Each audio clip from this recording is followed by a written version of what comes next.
इस कार्यक्रम के प्रायोजक हैं कृषि एवं किसान कल्याण मंत्रालय, भारत सरकार।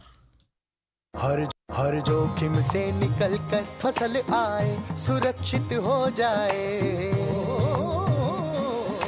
फसल बीमा से हर किसान अब आत्मनिर्भर हो जाए। संकट के समय प्रधानमंत्री फसल बीमा योजना किसानों के लिए वरदान है। अब सूखा पड़े या बाढ़ आ जाए, कोई डर नहीं। अब ओले पड़े या कीट पतंगे फसल खा जाए, कोई फिक्र नहीं, क्योंकि हमने लिया है प्रधानमंत्री फसल बीमा। बुआई से फसल कटाई तक हर जोखिम का दावा, न्यूनतम प्रीमियम पर अधिकतम भुगतान का वादा। योजना से हर साल जुड़ रहे हैं 5 करोड़ से ज्यादा किसान। अब आपकी है बारी। नजदीकी कृषि कार्यालय, सहकारी समिति, बैंक शाखा, अधिकृत बीमा कंपनी या जन सेवा केंद्र में स्वेच्छा से करा सकते हैं पंजीकरण। फसल बीमा पोर्टल या फसल बीमा ऐप द्वारा भी कराया जा सकता है पंजीकरण। प्रधानमंत्री फसल बीमा योजना, आपकी फसलों का संपूर्ण सुरक्षा कवच। कृषि एवं किसान कल्याण मंत्रालय, भारत सरकार। वीरेंद्र भाई राम राम। कृष्ण भाई, आपने भी और किसान वाणी कार्यक्रम सुनने वाले सारे बहन भाई है ना हमारी राम राम। कृष्ण भाई जी वीरेंद्र भाई, जड्डे थे बच रहे? बिल्कुल बच रहे भाई। और वो तो दिख रहा है, सच प्रबंध आपने पूरा कर रखा, सिर ते लेकर पैर लग जो है पूरा इंतजाम करके चले, और होना भी चाहिए। सही बिल्कुल, हाँ। पर कृष्ण भाई यही बात आ जाए तो हमने अपनी फसल बाड़ी का भी ध्यान रखना, बिल्कुल वीरेंद्र भाई का भी ध्यान रखना। हाँ। वे भी पाले थे भी बचाने और डांगर भी बचाने जाते थे और फसलें भी बचाने। हाँ, फसलें बचाने। पर चलो फसलों का भी इंतजाम कराया जा है पाले से बचाने का समय समय के अनुसार। पर उसके साथ साथ कई बार फिर भी कुछ प्राकृतिक आपदाएं आ जाए या कुछ और समय पर आ जाए तो उसके लिए आजकल बहुत सी योजनाएं चल रही हैं। हाँ वीरेंद्र भाई, जो है ना योजनाएं, तो देखो अगर योजनाएं नहीं होंगी, जो हमारे किसान बहन भाई हैं, जो खेती करने वाले कृषक हैं, उनको थोड़ा बहुत इन योजना के द्वारा सरकार द्वारा फायदा पहुंचाया जाएगा। बिल्कुल सही कह रहे हैं, कुछ तो सहारा होगा। हाँ, जो ये भी ना हो तो कुछ भी नहीं मिलता। हाँ। पर यो कह देंगे जब कुछ सहारा होगा, वो कह दे हाथ ना हाथ दो है। हाँ, हाथ से हाथ जुड़े तो आगे काम बढ़े। हाँ। तो ये हो जा, और सकारात्मक पहल भी इसमें हो है। तो सरकार ने भी बहुत सकारात्मक पहल इस दिशा में कर रखी है और जिससे बहुत सी योजनाएं हमारी चल रही हैं। तो ऐसी एक योजना है कृष्ण भाई, प्रधानमंत्री किसान मानधन योजना, जिसके बारे में आप भी बड़ा जिक्र करेंगे। हाँ वीरेंद्र भाई, देखिए सरकार द्वारा जो है ना योजनाएं तो कई तरह की चला रखी है जी, लेकिन है सारी की सारी जो है ना किसान भाइयों के फायदे के लिए है। जिस तरह आप जिक्र कर रहे हैं, जो योजनाएं हैं सरकार द्वारा चला रखी है, समय समय पर जो है ना किसान भाई हैं उनका फायदा भी उठावा है। जिस तरह के किसान क्रेडिट है, कार्ड है, सूक्ष्म सिंचाई योजना है, प्रधानमंत्री फसल बीमा योजना है, प्रधानमंत्री कृषि सिंचाई योजना है, प्रधानमंत्री जन उर्वरक योजना है। तो इन्हीं तरह की योजना का जो आप जिक्र कर रहे हो ना भाई, आज हम बात भी कर रहे हैं इसमें कि प्रधानमंत्री किसान मानधन योजना पे। तो कृष्ण भाई, यह क्या योजना है और किस तरह से किसान भाइयों को इसका जो फायदा ले सके हैं और ज़्यादा से ज़्यादा लाभ उठा सके हैं? वीरेंद्र भाई, जिस तरह आप जिक्र कर रहे हैं कि स्कीम के बारे में, यह एक तो छोटे और जो सीमांत किसान है जी, उनके जो है ना फायदे के लिए ये चलाई गई है। और जिनके पास 2 हेक्टेयर तक जो है ना जोत करने वाली जो जमीन है, यानी कि खेती जिस पर वो कर सके, कम से कम बस 2 किले हों, यानी कि खेती योग्य जमीन लगा। हाँ, तो वो इसका फायदा ले सके। वो जो है ना इसका फायदा, स्कीम का, प्रधानमंत्री मानधन योजना का फायदा ले सके जी। ताकि जिस तरह के वो बुढ़े भी होंगे किसान भाई, समय के साथ साथ ही आमतौर पर नौकरी पेशा आदमी ने तो नहीं कहते कि भाई 58 साल या 60 साल या उसका कई जगह और ज्यादा हो। हाँ, तो उसके अनुरूप जो है उसको सेवानिवृत्ति हो जाए। हाँ। पर किसान भाई तो ऐसा है कि भाई वो तो 60 छोड़ 70-80 लग भी चल रहे हैं। हाँ, बेचारा खेती करता रहा है। तो इस तरह जो है ना सरकार द्वारा भी बुढ़ापे में उनका पेंशन के रूप में इस स्कीम के तहत वो फायदा उठा सका है। अच्छा। और इस स्कीम में वीरेंद्र भाई 3000 रुपये प्रति मास दिए जावा। अच्छा, तो ये सरकार के द्वारा दिए जाएंगे? हाँ, दिए जाएंगे जी। जो योग्य किसान है या इसमें यो ऐच्छिक योगदान के आधार पर भाई इस योजना को जो है चला रखा है, जो किसान भाई लेना चाहे ले सका है। पर यो पेंशन जिस तरह की कंपनी है life insurance corporation of India, इसके द्वारा यह जो है ना चला रखी। इसमें किसान जो है ना 55 रुपये से लेकर 200 रुपये तक का योगदान हर एक महीना दे सका है। यानी ये एक तरह से न्यू कह लो जिस तरह बीमा कंपनी दे प्रीमियम दे। हाँ, प्रीमियम बस आप, हाँ, प्रीमियम देना है। और यह पेंशन जो है ना 60 वर्ष की उम्र के बाद मिलनी शुरू हो जाएगी। ठीक। अगर आप जिस तरह योगदान देते रहेंगे उसके बाद जितना पैसा इकट्ठा होगा उसके हिसाब से जो वो भी कंपनी भी फायदा देखेगी जी। हाँ। ताकि किसान को लगभग 3000 रुपये करीब उसको हर मास देते रहे, ताकि वो अपना खर्चा पानी उसमें से करता रहे। और सरकार का जो है ना फिर उतना ही पैसा सरकार देवा उसमें जितना वो अंशदान देवा। अच्छा, मान लो कि 200 रुपये दे रहे हैं तो 200 सरकार देगी। तो वो किसान जिनकी उम्र 18 से ऊपर और भाई 40 वर्ष से कम हो इस स्कीम का फायदा ले सके। अगर कोई किसान भाई इसको बीच में छोड़ना चाहे तो छोड़ भी सके वीरेंद्र भाई। अच्छा, हाँ, पेंशन फंड में जो पैसा जमा उसका वो ब्याज के साथ उसको जो है ना वापस मिल जाएगा। ये नहीं अभी सोचा भी कभी मानो जो पैसा दिया वो मर जाएगा, हाँ भाई पैसा नहीं, लेकिन नहीं ऐसा नहीं है, वो जरूर मिलेगा उनको। अगर भाई कई रात दुर्भाग्यतः बीच में किसान की मौत हो जाए तो भाई इसकी जो है ना जो पत्नी है उस स्कीम को वो चला कर जो है ना रखना चाहे तो वो जो चला उसके सका परिजन है निर्भर थे उसके ऊपर तो वो उस स्कीम को आगे ले जा रहे हैं, उसमें ले जा सके हैं। हाँ, नहीं तो भाई मर्जी है उनके पैसा वापस ले सके। अगर पत्नी भी नहीं चलाना चाहो तो जो पैसा जमा हो रहा है भाई ब्याज के साथ उसको वापस मिल जाएगा। और जो भी नॉमिनी होगा चाहे वो पत्नी है बच्चे हैं, बिल्कुल। अगर पत्नी भी नहीं है भाई तो नॉमिनी को उसका हक मिलेगा और नज़दीक की बैंक में जाकर भाई जहाँ से वो प्रधानमंत्री किसान सम्मान निधि इसका लाभ लेता है वहाँ किस्त सीधे जमा करवा सका है। ठीक। और जो भी योग्य किसान है भाई नज़दीक के सियासी सेंटर पर जाकर अपना खाता ऑनलाइन वो खुलवा सका है। और जिसके लिए भाई आधार नंबर जरूरी है, बैंक पासबुक जरूरी है, या भाई अकाउंट की जो भी जो है ना वो जानकारी ले इसकी डिटेल है वो लेके जाना जरूरी है। अच्छा, ये जो कागजात चाहिए ना ये एक बार और बताओ। जिस तरह के एक तो नजदीक के उन्होंने सीएससी सेंटर खुल रहे हैं, सीएससी सेंटर खुल रहे हैं, वहाँ जाओ, कॉमन सर्विस सेंटर कहते हैं जिन्होंने, उसमें जाकर अपना खाता भाई ऑनलाइन खुलवा लें। ऑनलाइन खुलेगा, ठीक। जिसके लिए भी जरूरत पड़ेगी जिन कागज चाहिए आधार नंबर लेकर जाओ, आधार कार्ड ले जाओ अपना, हाँ आधार कार्ड लेकर जाओ, और भाई बैंक पासबुक को वह भी लेकर जाओ उनके द्वारा। अकाउंट की पूरी जानकारी लेके जानी है भाई के खाता नंबर है कौन से बैंक का है सारी। इसमें कोई पैसा पूसा लगेगा? ना कोई पैसा नहीं लगता एक भी। अच्छा, यो खाता ऑनलाइन भाई किसान भाई का खुला जो है ना फ्री खुलेगा, मुफ्त खुलेगा। तो ये तो बहुत बढ़िया है योजना है कृष्ण भाई, आपने जो इसके ऊपर जिक्र कराया तो किसान भाई इससे जुड़ कर प्रधानमंत्री किसान मान धन योजना का भी पूरा लाभ उठा सके। और इसके साथ साथ कृष्ण भाई, हाँ, ये आपने यह जानकारी दी, इससे किसान भाई तो लाभ उठावेंगे, बिल्कुल। पर किसान भाई न्यू कहेंगे कि भाई इसी लाभ के जरिए उनसे बात करके पूरी कर दी या कोई और लाभ भी देंगे संगीत का, मनोरंजन का? देखो वीरेंद्र भाई, आप जिस बात का जिक्र कर रहे हैं हम समझ भी रहे हैं कि भाई बाट देख रहे होंगे मनोरंजन का। जी बिल्कुल, तो कराओ भाइयों का मनोरंजन जरूर। तो आओ सुनते हैं ये लोकगीत।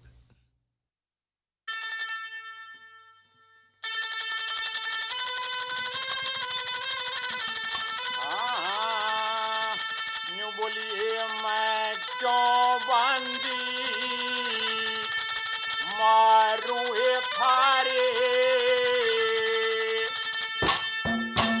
बंदे प्रेम के पाले में आपस के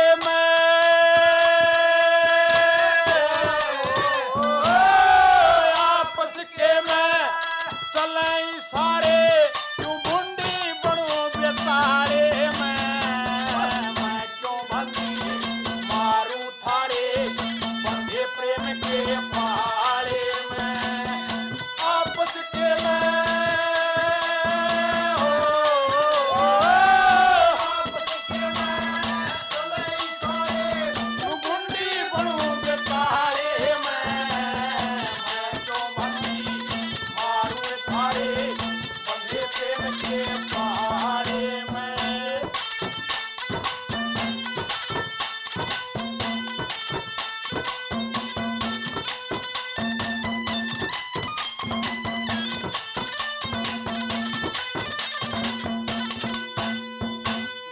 सारे संकट कट जाएंगे इस बाबा जी का हाथ ऐसा साधु रूप राम का यो से कर देना यो बात ऐसा जिंदगी भर तक टूटे कोया हरा बना रे साथ ऐसा दुनिया के मैं घूम लई पर देखा ना कोई नाथ ऐसा दुनिया के मैं घूम लई पर देखा ना कोई नाथ ऐसा कचिया कचिया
के बाबा जी का,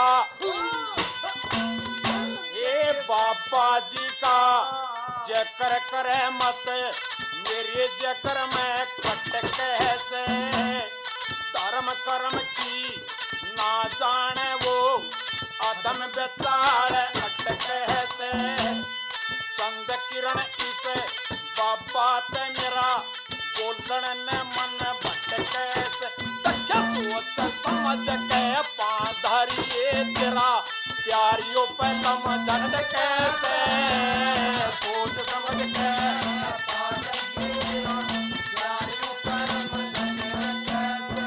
पर के फायदा से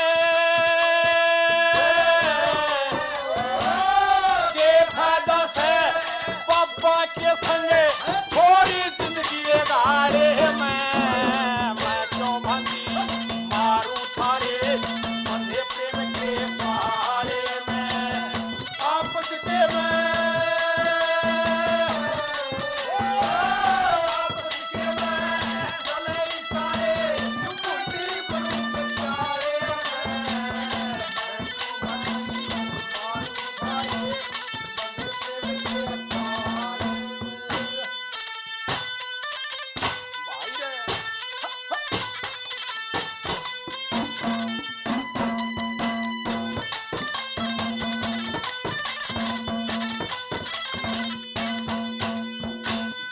सब बातां ने जाना करती रीत भूल गई सारी क्यों, मेरे ते भी बात करे ना किसी बनी से भारी तू, किसे का भी है मन्ना ना कर कुण बेत न्यारी तू, क्या कर वाणा था ते इब तक रही कवारी क्यों, जैसन ब्याह करे वाणा था ते इब तक रही कवारी क्यों, तेरे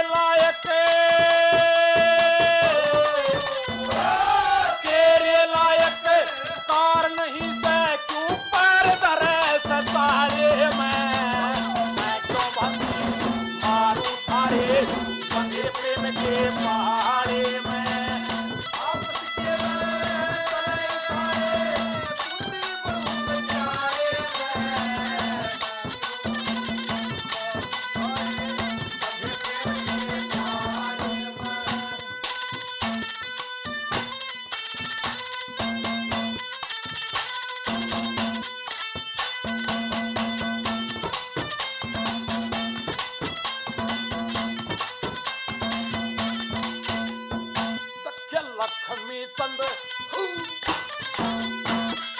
लक्ष्मी चंद को छे सोकरम करके बीज गन्ने का पूजा, इस जूनी में तेरा ना क्रम पड़ सो जा, चंद किरण यो बाबा जी तने तीन दुनी तक हो जा, तक शान देख के बाबा जी ये मेरे बहम सा हो जा,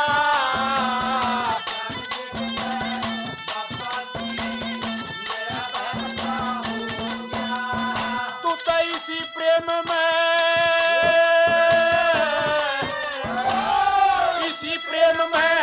घर बैठी जनो मकड़ी फंसी की साड़े में मैं क्यों बंदी मारू थारे बंधे प्रेम के पहाड़े में आपस के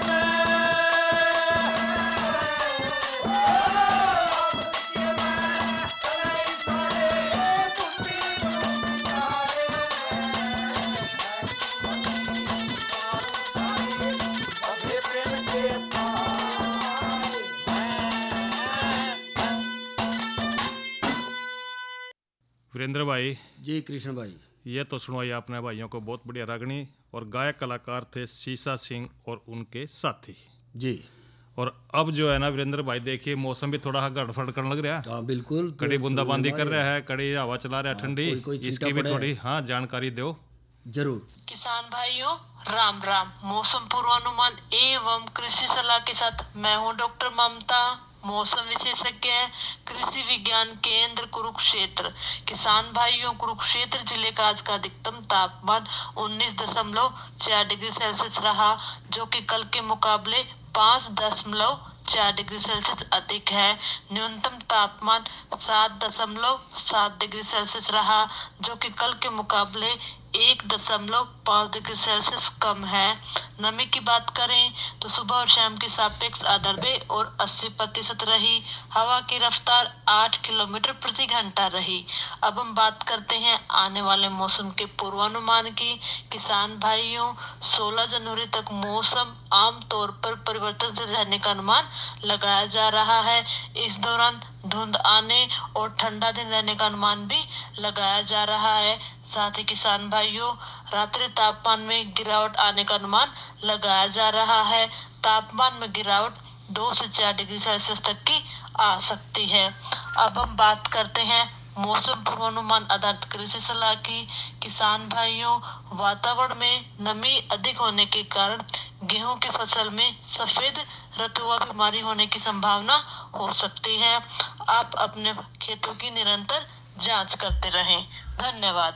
तो वीरेंद्र भाई जी, ये तो आपने दी मौसम की जानकारी। और अब जो है ना, कल जो है ना, आपने जो कार्यक्रम किसान वाणी रहेगा उसमें के चर्चा लेके आओगे आप? कल के बारे में भी जिक्र तो करो। जी हाँ कृष्ण भाई, कल के कृषि कार्यक्रम में हम चर्चा करेंगे ई राष्ट्रीय कृषि बाजार यानी कि ई नेशनल एग्रीकल्चर मार्केट जी। और दूसरा चर्चा का विषय हमारा रहेगा ब्यात आए पशुओं की देखभाल।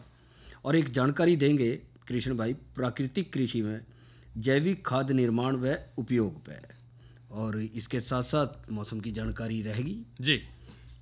और वीरेंद्र भाई, ये तो आपने जो है ना कल के कार्यक्रम के बारे में जानकारी दी भाइयों को, और अब थोड़ा सी जानकारी एक और दे लगे हाथ। हाँ, वो कौन सी भला? देखिए, जाडे का मौसम चल रहा है जी। खान पान का आप ध्यान भी रख रहे होंगे, और आप समझ भी गए होंगे, आप मना पता लग गया कि आपने खिचड़ी भी बना रखी होगी। अच्छा, मैं और वह भी बाजरे की, और मौसम भी सर्दी का। देखो, यानी आप मोटे अनाज के महत्व के बारे में कुछ जानकारी लेकर आ रहे हो। बिल्कुल वीरेंद्र भाई, आप तो खाओ, लेकिन थोड़ा भाइयों के लिए भी थोड़ा जिक्र कर दें कि महत्व है। अगर आप खिचड़ी खाओगे, इसकी मोटे अनाज यानी कि बाजरे की बनाकर भाई रोटी खाओगे, या भाई आप तो न्यू भी कहो थे कि हम तो खीर भी खा ले हैं। हाँ बिल्कुल, तो भाई खीर बना के खाएंगे, चाहे खीर खाओ, खिचड़ी खाओ, रोटी खाओ, हर तरह से पकवान जो है इनके बन सके, और तो और लड्डू भी बन जाए इनके। अच्छा जी हाँ, वो भी इसका मतलब आप खा रहे होंगे, तो इसका बहुत ज़्यादा महत्व आ जाए। और ये परंपरागत जो हमारे आहार का हिस्सा रहे हैं, पोषण का हिस्सा रहे हैं। वो अलग बात है कि समय के साथ साथ जरा गेहूं और धान की तरफ ज़्यादा चले गए, तो अब ज़रूरत महसूस दे रही है दोबारा फिर।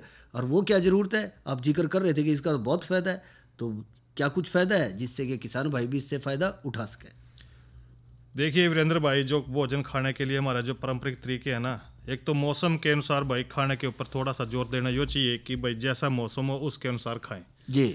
गर्मी के मौसम में ठीक है भाई, आप दाल चावल खा सकते हो, नमकीन चावल खा सकते हो, लेकिन थोड़ा बाजरे का अगर आप जिक्र कर रहे हैं तो भाई इसमें मोटे अनाज खाएंगे तो भाई शरीर थोड़ा सा गर्म भी रहेगा और ताकत भी आएगी। हाँ, बात सही कह रहे हो। जिस तरह कई बार आप जिक्र कर दे हो कि भाई जो है बाजरा और मकई सर्दियों के लिए बहुत बेहतर है। हाँ। और इसमें गुड़ और घी के साथ खाओ और भी पौष्टिक हो जाए। हाँ, यानी कि घी गिला खिचड़ी भी खाओ और घी गिला रोटी खाओ। जी हाँ, जी हाँ। और ज्वार का भी थोड़ा जिक्र है, वह गर्मियों खातर बढ़िया रहा है। अच्छा, बाणे वाला मौसम महीने मौसम बदलेगा फिर उसमें इसकी जरूरत महसूस देने लगेगा। हाँ, और इसने भी भाई जो गर्मियों खातर है ना, इसे चटनी के साथ खाएं, रागी नाचनी पूरे साल भर खाई जा सका है। अच्छा, सर्दियों में भी गर्मी में भी। और विशेष रूप से बारिश के टाइम में तो भाई खाना बहुत ज्यादा फायदेमंद बतावा है इसका, रागी का नाचनी का।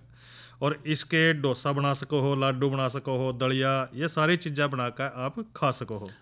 कृष्ण भाई, सीधी सी बात है, अनाज जब शब्द अनाज जुड़ गया ना, हाँ, तो ये जो प्राकृतिक रूप में हमें जो दाने मिल रहे हैं अनाज के रूप में, हाँ, ये भोजन की एक अहम हिस्सा बन जाए। बिल्कुल। और इसने जरूरत है कि हम इसको किस तरह से इस्तेमाल करें, हाँ, और किस समय करें, बस थोड़ा सा यो ध्यान रख कर करें। और साथ साथ एक और है कृष्ण भाई, हाँ, इनकी काश्त भी करें। हाँ बिल्कुल भी जो न्यू सोचो जाएगा भाई इस पे ले ले, उस पे ले ले, भाई सारे ये आवेगा कहाँ थे। हाँ। तो इसकी काश्त भी मौसम के अनुसार जरूरी है कि जिस मौसम में हुआ तो उस मौसम के अनुसार, उन परिस्थितियों के अनुसार अपने खेतों में किसान भाई इसको लगावें भी और एक पौष्टिकता के रूप में अपनावें भी।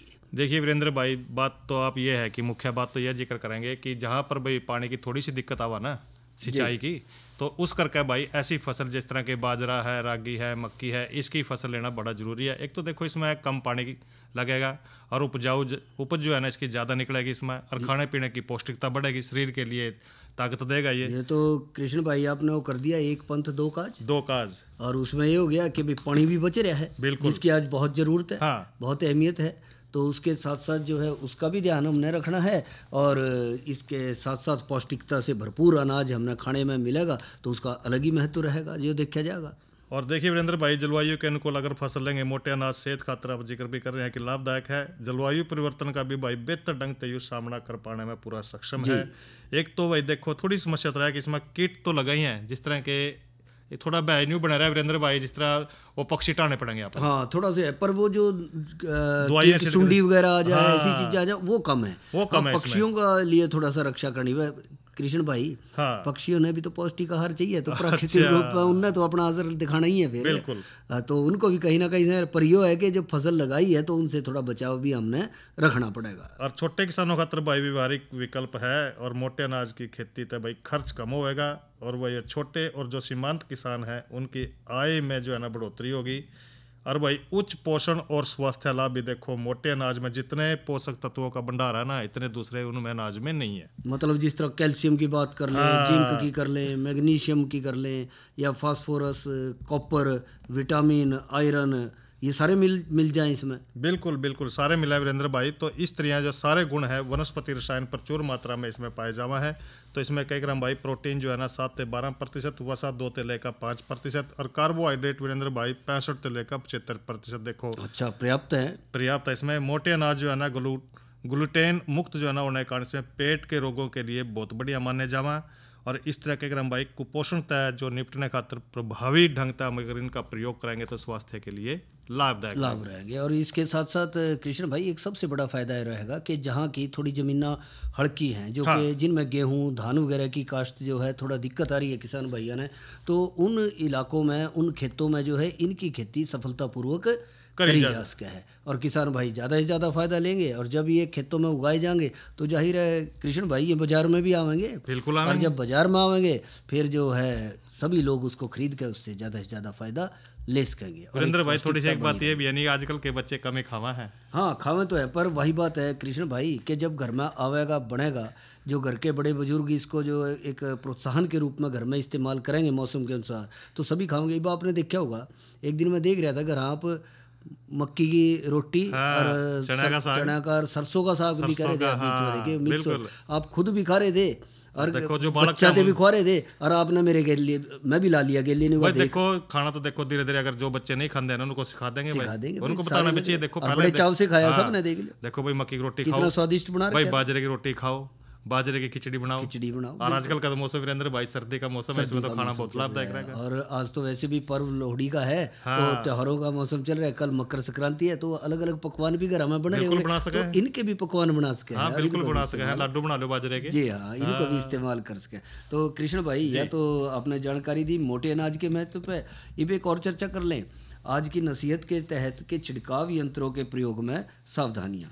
कि जो छिड़काव यंत्र कृष्ण भाई आप जाना है कि खेती में जो हम छिड़काव कर रहे हैं खरपतवारनाशियों का, कीटनाशकों का, तो इस तरह से इस्तेमाल करना पड़ा है, तो बहुत से जो यंत्र हैं उनका इस्तेमाल करें छिड़काव करते, और उसमें हाथ से चलने वाले, पैर से चलने वाले, बाल्टी स्प्रेयर हैं, या फिर जो हाथ से दबाव डालें उसको हस्तदाबी स्प्रेयर कहते हैं, पैर से चलने वाले फुहारे आ जाए, या फिर आजकल बागों वगैरह पे स्प्रे करने ने, फसलों पे भी स्प्रे करने, ट्रैक्टर चालित भी आ रहे हैं। भाई देखो वीरेंद्र भाई अगर ज्यादा बड़ा क्या नहीं क्षेत्र हो, जिस तरह फसल पकड़नी है, कई किले खड़े हैं भाई, ये तो है नहीं कब तक बेचारा करता रहेगा, तो उसमें थोड़ा सा तकनीक के साथ भी जो है चलना पड़ेगा। जो है इंजन और ट्रैक्टर वाले जो है वे इस्तेमाल कर सकें, तो इसमें थोड़ा सा ध्यान रख के करें कि एक तो जब हवा विपरीत हो तभी करें, मतलब कि यूं ना हो छिड़काव करने वाले के मुंह के ऊपर आ रही, मुंह के ऊपर आओ, तो उससे जो है कीटनाशकों का असर उसके ऊपर भी हो सके। देखो कहीं पहले नहीं कह रहा था दवाई चढ़ गई छिड़क दिया ना, बोल दिया ना। और एक अंधाधुंध ना करें छिड़काव, बिल्कुल, कि जिससे हमारे मित्र कीट है उनको नुकसान ना पहुंचे। एक समय का ध्यान रखें, क्योंकि सुबह और शाम आपने कर लेंगे तो ठीक रहेगा, क्योंकि सुबह और शाम थोड़ा मधुमक्खियों का खेत में आवागमन कम हो जाए, और दिन में जरा उनका ज्यादा हो जाए, क्योंकि वो भी परागण इकट्ठा करें। बिल्कुल बिल्कुल। और जो हम कीटनाशकों का प्रयोग कर रहे हैं तो उनके ऊपर भी उसका असर पड़ेगा। इसके अलावा एक बात का ध्यान रखें कि स्प्रेयर की टंकी को पानी से जब भर रहे हैं तो जहाँ तक भरा गया है उस निशान तक ले, बिल्कुल, उससे ऊपर नहीं वो टपकता रहेगा, टपकता भी रहेगा, लेकिन वो पंप भी ठीक नहीं चलेगा, पंप भी ठीक नहीं चलनेगा। हाँ। और इसके साथ साथ ये भी ध्यान रखें कि किस दबाव पर प्रयोग कर रहे हैं, कौन सी नोजल चाहिए। हाँ। एक तो कई बार चाहिए चौड़ी नोजल, हाँ, दूर तक मार करे, हाँ, छिड़काव करे। एक बार कई बार चाहिए कि बारीक नोजल, हाँ, और वो जो है पौधे की गोब तक जावे, हाँ, इसका ध्यान रखना चाहिए। तो उस तरह से जैसी नोजल का है, जैसे रसायन के अनुसार चले, उसी व्यास के अनुसार जो है आप नोजल को इस्तेमाल करें और जरूरत के अनुसार बदल भी लें बिल्कुल उसको। और छिड़काव के दौरान जो है एक बात और रखें, न्यू नहीं है कि भाई हमने तो किले में फिरना, हाँ, और बगम बग हो रही है, अच्छा, तो फिर कहीं रह गया और कहीं चले गया, कहीं ज़्यादा गिर गई दवाई, कहीं फाट खाली रह गया, बिल्कुल, तो फट नहीं रहना चाहिए उसमें। तो छिड़काव के दौरान अपनी गति का भी ध्यान रखें और कम से कम या ज़्यादा से ज़्यादा दर को नियंत्रित करके जो है उसके साथ चले। और यो भी हो कोई दिक्कत आ रही है, कहीं पाइप रुक रहा है, नोजल रुक रही है, आजकल कई नोजलों के पंप भी चल रहे हैं। अच्छा, मतलब कि एक पंप के साथ आप 8 से 10 नोजल या 20 नोजल भी चला रहे हैं, जो ट्रैक्टर वाले के साथ चला रहे हैं। उसमें से मान लो 2 नोजल रुक गई, हाँ, तो फिर वो तो फट रहेगी, हाँ, वो फाट तो रह जाएगी। हाँ, तो उस पर भी ध्यान देना है कि समय समय पे उसको चेक करते रहें कि कहाँ है। और दूसरा एक ये रखें, मास्क का प्रयोग कर लें, हाँ, जो ज़्यादा हो रहा है कि दवाई का असर ना हो। किसान भाई अपने हाथ और मुंह तो जरा ढक के रखना पड़ेगा, हाथ मुंह को अच्छे से धो भी लें, और इन बातों का ध्यान रखते चलेंगे तो अपनी फसलों पे अच्छे से छिड़काव यंत्रों का इस्तेमाल कर सकें। इस कार्यक्रम के प्रायोजक थे कृषि एवं किसान कल्याण मंत्रालय, भारत सरकार। अरे अरे अरे क्या कर रहा है? इधर इधर इधर हम बोल रहे हैं तेरे बीजू का। पुतला बोल रहा है? हाँ, पक्षियों से तो हम खेत को बचा लेते हैं, पर इन घातक रसायनों से कैसे बचाएं? मतलब? देख बेटा, तू जो ये अंधाधुंध रसायन मिलाता है ना, मिट्टी की सेहत बिगड़ने लगी है। और जब माटी ही कमजोर पड़ जाएगी तो उपज कैसे सेहतमंद होगी? अरे पहले ऐसा नहीं था, पूछना अपने बड़े बुजुर्गों से, कैसे फसल लहलहाती थी, शुद्धता झलकती थी। हाँ, माटी भी तंदुरुस्त और लोग भी। अरे पहली वाली बात कहाँ? पर अब तो सब यही डाले हैं। सब नहीं, आज भी लाखों जागरूक किसान परंपरागत विधि से फसल उगा रहे हैं। खर्चा कम और उपज की कीमत भी बेहतर पा रहे हैं। सच है? रे बेटे, एक्सपीरियंस से बता रहे हैं, धूप में बाल सफेद नहीं किए हैं। हाँ। ठीक है भाई, मैं भी आज से जैविक खेती शुरू करूंगा। माटी से प्रेम की परंपरा है, परंपरागत खेती। कार्यक्रम किसान वाणी का समय अभी जो है ना समाप्त होने को जा रहा है। भाइयों से लेंगे इजाजत। अच्छा भाइयों, राम राम।